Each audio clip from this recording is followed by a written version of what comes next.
नमस्कार, आपका स्वागत है। एकादशी पर मरने वालों को मिलता है स्वर्ग, लेकिन नहीं मिल पाता अन्न का एक भी दाना। जाने क्यों रहना पड़ता है भूखा। इंदिरा एकादशी का व्रत 28 सितंबर को किया जाएगा। इस दिन भगवान विष्णु की विधिवत रूप से पूजा अर्चना और पितरों के नाम का श्राद्ध व दान करने का विशेष महत्व है। एकादशी के मौके पर आज हम आपको बताएंगे कि आखिर एकादशी के दिन स्वर्ग लोक पहुँचने वाली आत्मा को भूखा क्यों रहना पड़ता है। पितृपक्ष चल रहे हैं और इन दिनों पितरों के नाम का श्राद्ध, कर्मदान और तर्पण करने का विधान है। शास्त्रों और पुराणों के अनुसार पितृपक्ष में पितरों के नाम का श्राद्ध कर्म करने से पितर प्रसन्न होते हैं और पितृदोष से भी मुक्ति मिलती है। गरुड़ पुराण के अनुसार एकादशी का व्रत रखने वाले व्यक्ति की अगर मृत्यु एकादशी के दिन हो जाए तो उसकी आत्मा सीधे स्वर्ग लोक में जाती है और व्यक्ति जन्म मरण के बंधन से मुक्त होकर मोक्ष को प्राप्त करता है। लेकिन एकादशी के दिन मृत्यु होने वाली आत्मा को स्वर्ग लोक में भूखा रहना पड़ता है। आइए जानते हैं आखिर ऐसा क्यों। परिजनों के बीच भटकती है आत्मा। गरुड़ पुराण समेत अन्य पुराण में बताया गया है कि जब किसी व्यक्ति की मृत्यु हो जाती है तो यमदूत उस आत्मा को अपने साथ यमलोक लेकर जाते हैं, जहां उसके पाप व पुण्य के कर्मों का लेखा जोखा होता है।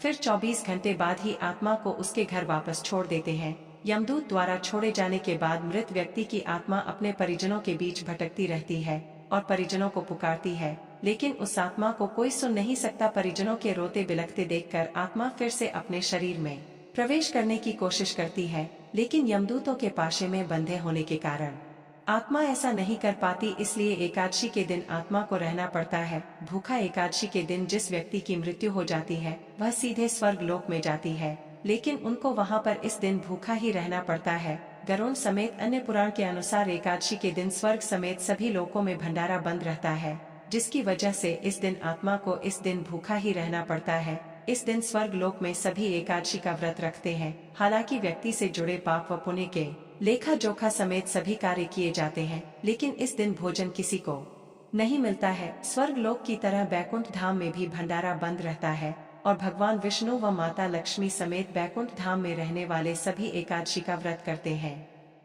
इंदिरा एकादशी का महत्व। पितृपक्ष में आने वाली एकादशी को इंदिरा एकादशी के नाम से जाना जाता है। इस दिन एकादशी का उपवास करना चाहिए और विधिवत रूप से भगवान विष्णु और माता लक्ष्मी की पूजा अर्चना करनी चाहिए। साथ ही इस दिन पितरों के नाम का दान व श्राद्ध कर्म करने का विशेष महत्व है। ऐसा करने से भगवान विष्णु के साथ साथ पितरों का भी आशीर्वाद मिलता है।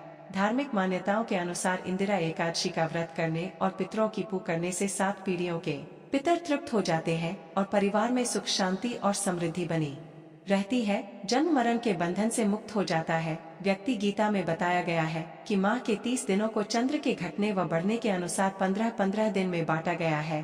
15 दिन को शुक्ल पक्ष और 15 दिन को कृष्ण पक्ष कहते हैं। जब चंद्रमा बढ़ने लगता है उसको शुक्ल पक्ष और जब चंद्रमा घटने लगता है तो उसको कृष्ण पक्ष कहते हैं। शुक्ल पक्ष के अंतिम दिन पूर्णिमा तिथि आती है और वही कृष्ण पक्ष के अंतिम अमावस्या तिथि आती है। शास्त्रों में बताया गया है शुक्ल पक्ष के 15 दिन देवताओं के दिन माने जाते हैं, वही कृष्ण पक्ष के 15 दिन पितरों के दिन माने जाते हैं। देवताओं के दिन को उत्तरायण और पितरों के दिन को दक्षिण यन काल कहते हैं। गीता में बताया गया है जिस व्यक्ति की देवताओं के दिनों में यानी शुक्ल पक्ष में मृत्यु होती है वे जन्म मरण के बंधन से मुक्त हो जाते हैं, और वही जिनकी पितरों के काल यानी कृष्ण पक्ष में मृत्यु होती है उसका जन्म फिर से पृथ्वी पर होता है। पितृपक्ष की एकादशी को इंदिरा एकादशी के नाम से भी जाना जाता है और इस दिन श्राद्ध किया जाता है। इस दिन श्रद्धा करने से कई लाभ मिलते हैं, जैसे कि इस दिन श्राद्ध करने से पितरों को मोक्ष की प्राप्ति होती है। इस दिन श्रद्धा करने से 7 पीढ़ियों तक के पितर तृप्त होते हैं। इस दिन श्रद्धा करने से परिवार में सुख शांति और समृद्धि बनी रहती है। इस दिन श्राद्ध करने से दिवंगत लोगों की आत्मा को शांति मिलती है। इस दिन श्राद्ध करने के लिए इन बातों का ध्यान रखना चाहिए। इस दिन उन लोगों का श्राद्ध किया जाता है जिनकी मृत्यु किसी भी माह की एकादशी को हुई हो। इस दिन उन लोगों का भी श्राद्ध किया जा सकता है जिनका संन्यास धारण करने के बाद निधन हो गया हो। इस दिन पितरों के लिए तर्पण करना चाहिए। इस दिन ब्राह्मणों को भोजन कराना चाहिए और उनका आशीर्वाद लेना चाहिए। इस दिन गाय कुत्ते और चींटियों को भी भोजन खिलाना चाहिए। इस दिन तिल अन्न चावल और दूध का दान करना चाहिए। इस दिन कौवे को भी भोजन कराना चाहिए। इस दिन गरुड़ पुराण का पाठ करना चाहिए। इस दिन जरूर जरूरतमंद लोगों को अनाज धन जूते चप्पल कपड़े खाना दान करना चाहिए। आइए जानते हैं यहाँ पितरों के उद्धार के लिए एकादशी पर क्या कर्म करें। एकादशी का श्राद्ध करने से पितरों को अधोगति से मुक्ति मिलती है।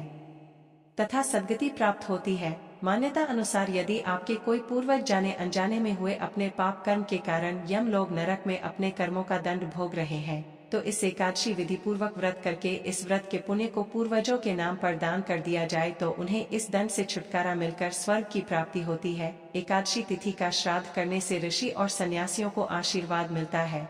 पितृपक्ष की एकादशी के दिन भगवान शालिग्राम की मूर्ति का पूजन करें। ब्राह्मणों को भोजन कराने और पितरों का तर्पण करने से सभी तरह के संकट परेशानियां दूर हो जाते हैं और रुके हुए सभी कार्य पूर्ण हो जाते हैं तथा घर में सुख शांति एवं समृद्धि निरंतर बढ़ती है। श्राद्ध पक्ष की एकादशी पर सबसे पहले देवताओं को अग्नि ग्रास दे, फिर गाय कोई कुत्ते चींटी मछली को भोजन कराए और साथ ही पीपल वृक्ष के नीचे अन्न जल रखें। इस तरह के कर्म से एकादशी का दोगुना फल आपको प्राप्त होगा और सभी तरह के संकटों से मुक्ति मिलती है।